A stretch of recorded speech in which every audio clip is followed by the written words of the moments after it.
What is happening, everybody? My name is Bright Life. This is my fancy-ish shirt, and today I want to talk to you about the 5 moments that have been the best for me in the Lord of the Rings Online so far in my playthrough. Let's hop into it.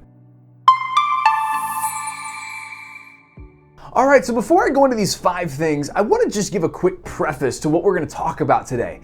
You see, for me, when I first got into Lord of the Rings Online in the very beginning, I wasn't really expecting to stay with this game long. I jumped in for the 15th anniversary, and it was a lot of fun, and I had a great time getting to know a couple people, but my thought was, let's play this for a little bit and then jump around to every other MMO like I can. But there have been 5 really distinct and amazing moments and zones that have kept me engaged in this game. And I want to talk to you guys from the perspective of someone that's played a lot of other games and is coming back into this game for the first time in a long time, not having played for around 15 years in a real serious way, and really talk to you about the moments that have kept me, okay? So let's count them down. At number 5, we've got Tom Bombadil, baby. Listen, this is one of those things that I'm really glad personally that Peter Jackson did not put Tom Bombadil in the movies. I don't think he would have been able to capture him with any actor that's around today.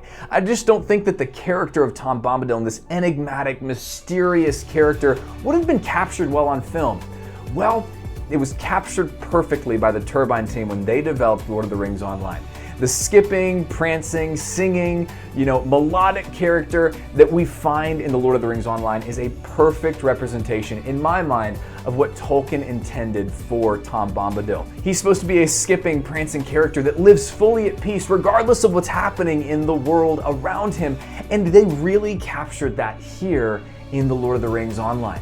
I think when you first walk up to his cabin, you're coming out of this gloomy forest with all these monsters that have attacked you. You get that hope glow that comes up around you, and it's just a really cool moment when you begin to truly read the quest text and follow along with this great character. And I think it was so smart that Turbine put this character so early in the game. They allowed the lore fan to really have a win over maybe just someone who loved the movies. It's a great thing. It's a great addition. And when I went and saw him, there was kind of this spark that ignited in me. Now, again, I was only like around level 15 or 18, and I was, again, kind of playing this game as a rote thing of just trying to see what the game was like. But now I've had such a great time with it, and it really all started right there. And it started in this moment of going, wow, they really did take care of the lore of this game. And I think what it means for us as players overall is that if you're a fan of Tolkien, if you're a fan of his works, you're really going to enjoy this game. I think it's a really true thing. And again, I kind of came in expecting to leave soon, but as a Tolkien fan, I've found a home in Middle-earth, and it's been so much fun to play. And of course, we'll all play other games at some point, but really, for me, the reason this is number 5 is this is the first thing that really hooked me into the game. All right, let's talk about number 4, and number 4 is actually a zone, and that is the Shire, okay? I love the Shire. I follow Mr. Tolkien's heart in how he would say that I am a hobbit in all but stature. I just love the idea of being able to chill in a beautiful green land where everything is just at peace, and we just have a lot of fun. And you know what? The Turbine developers, standing stone over time as they've continued to update this game, has kept the Shire exactly what it's supposed to be, which is a place of peace that's barely beginning to feel the effects of this massive war that's coming to Middle-earth.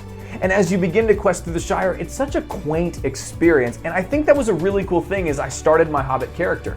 I've played elves, dwarves, men in this game, and so I've seen all the other zones, but to truly experience the Shire was an awesome thing. Now, yeah, some of the quests are repetitive, but I kind of liked that about this game.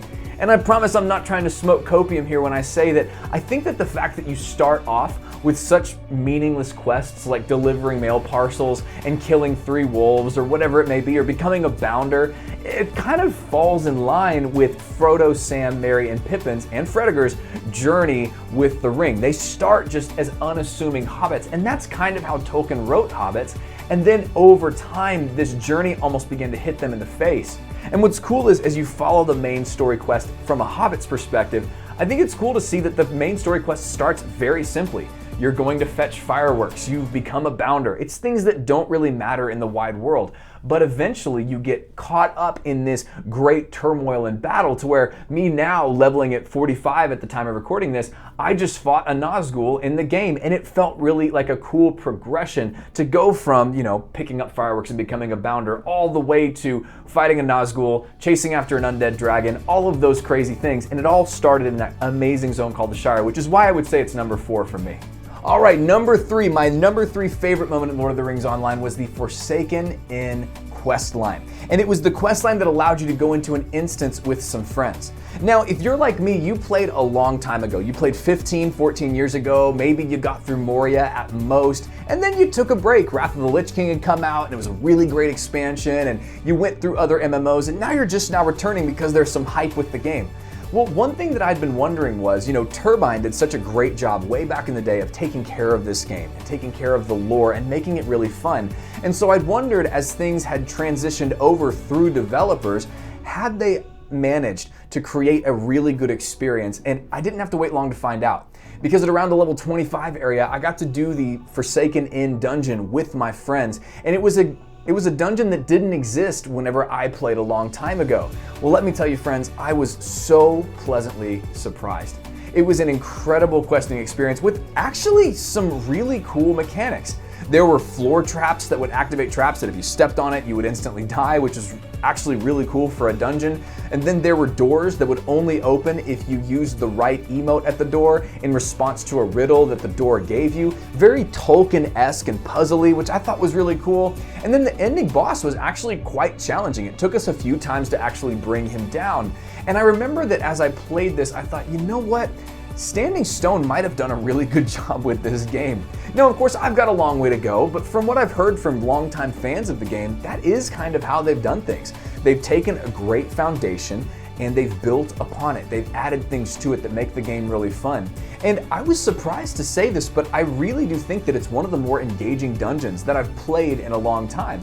And I've played great dungeon games like World of Warcraft, like Final Fantasy XIV, but this was one of the ones that really didn't feel like a formula. It felt like somebody really poured their creativity into it. And so if Standing Stone sees this and the person that made that dungeon still works for you, hey, hats off to them. They did a fantastic job, and makes me really look forward to the dungeons that we have in the future.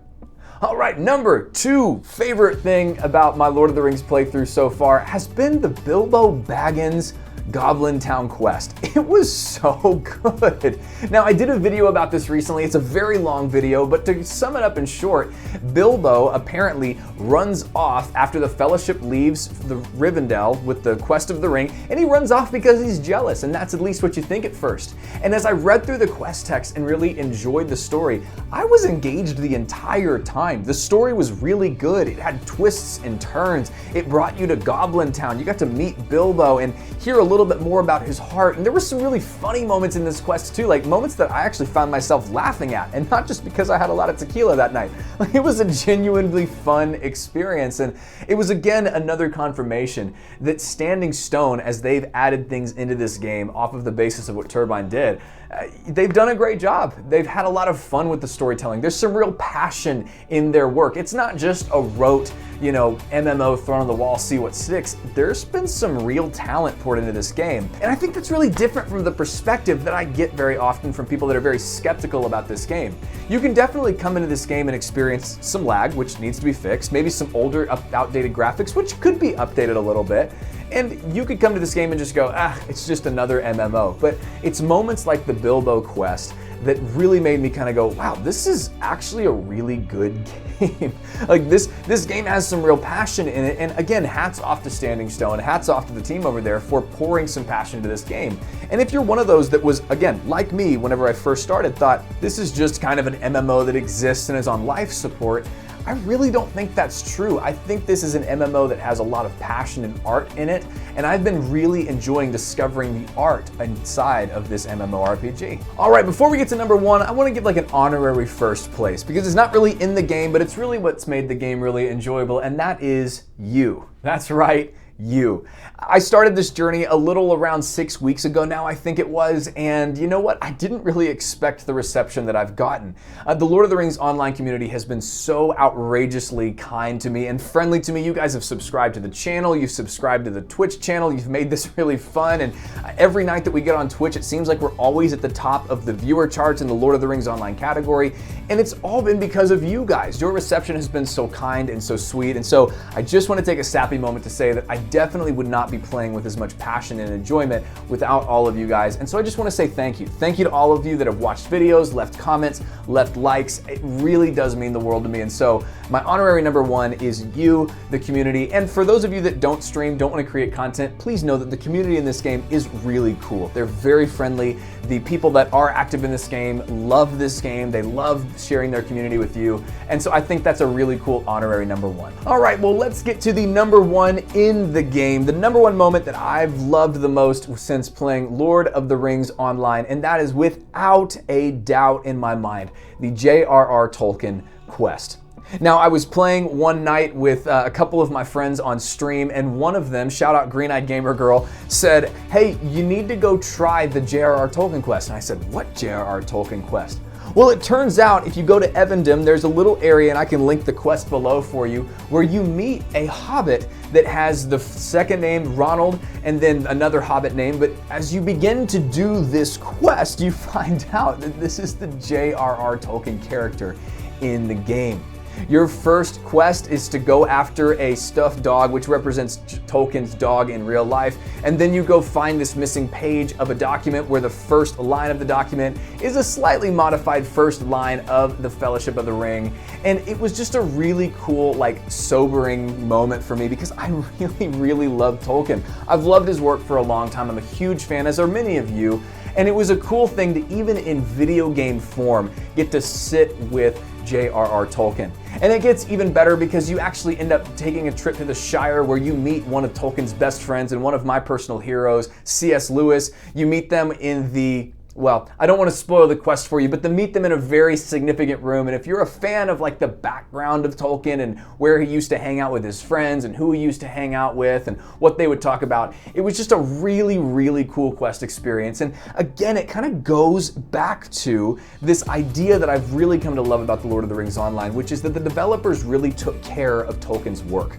Like, they didn't just, take Tolkien's work and try to retcon a cash shop into it. They took Tolkien's work and said, we're going to create a work of art, and we're really going to honor the professor in our own way.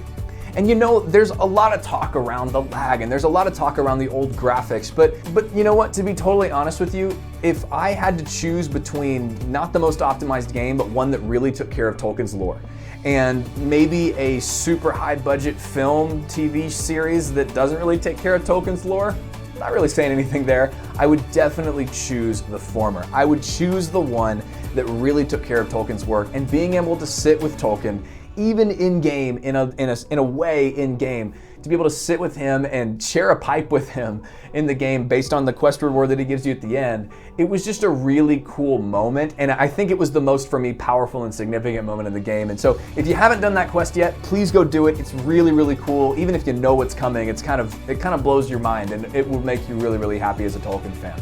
All right, well, that's all from me, friends. I want to say thank you so much for watching. If you liked the video, please like it. If you really loved it and you want to see more, please subscribe. You guys have been so kind. Please leave a comment below and let me know your favorite moment since playing Lord of the Rings Online, maybe a couple of moments. And as always, friends, before we leave, you are so much more loved than you know, and you are so much more valuable than you realize. I hope you guys have an incredible day, and I will see you in the next one. Hey, thanks for watching. I hope you enjoyed it. If you did, leave it a like. It's totally free to do. Subscribe if you want to see more. And as always, I'm live on Twitch over at twitch.tv/BrightLifeCommunity. We're a community of positive and uplifting gamers. Come find a friend to raid with, grab loot with, and just enjoy life together with. Hope you have an awesome day. Be blessed, and you are so loved and so valuable.